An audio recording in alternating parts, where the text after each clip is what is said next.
জুবিন দাৰ আমাৰ মাজত নোহোৱা হোৱা আজি 6 মাহ হ'ল।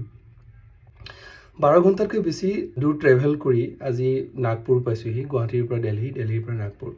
দিল্লীত নেক্সট ফ্লাইটখনৰ কাৰণে ৰখি থাকোঁতে জুবিন দাৰ এখন পৰ্ট্ৰেইট জেনেৰেট কৰিলোঁ AIৰ জৰিয়তে। পৰ্ট্ৰেইটখন আপোনালোকক দেখুৱাওঁ। জুবিন দাক আমি প্ৰকৃতিৰ নিচেই ওচৰত দেখা পাওঁ। বগলী যদি কেতিয়াবা তেওঁৰ লগত থকা দেখা পাওঁ, কেতিয়াবা বান্দৰ এটাক দেখা পাওঁ, কেতিয়াবা যদি কাঠোৰোকা চৰাই এটাৰ কথা শুনো, কেতিয়াবা ক'ৰবাত গছপুলি ৰুই থকা দেখা পাওঁ। সেয়েহে আজিৰ দিনটোত জুবিন দাক মই ইয়াতকৈ ভালদৰে কল্পনা কৰিব নোৱাৰিলোঁ আৰু জেমিনাইৰ জৰিয়তে এখন অতি সুন্দৰ পৰ্ট্ৰেইট বনাবলৈ চেষ্টা কৰিলোঁ। কমেণ্টত মই আপোনালোকক এই পৰ্ট্ৰেইটখন বনোৱাৰ গোটেই প্ৰম্পটটো দি দিম, আপোনালোকে ট্ৰাই কৰি চাব পাৰিব। তেখেতৰ যিকোনো এখন ফটো আপুনি লগতে আপলোড কৰিব লাগিব।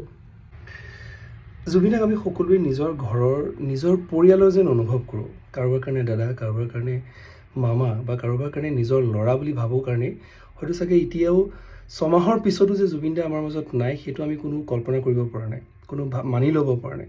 এতিয়াও যেন লাগে যেন তেওঁ নতুন কিবা গান এটা আমাৰ কাৰণে সৃষ্টি কৰিব, আকৌ যেন ষ্টেজত আমাৰ কাৰণে মানে হাতখন দাঙি ধৰিব, এটা গান গাব, আমাৰ সকলোৰে প্ৰিয় গানটো গাব। আজি জুবিনক আমি সঁচাকৈ মিছ কৰিছোঁ, সকলোৱে মিছ কৰিছে, অসমৰ সকলোৱে মিছ কৰিছে। 6 মাহৰ তিথিত, 6 মাহৰ শেষ হোৱাৰ দিনাখন আমি স্মৰণ কৰিছোঁ। আপুনি বাৰু জুবিন দাক আজি কিদৰে স্মৰণ কৰিলে? কমেণ্টত জনাবচোন।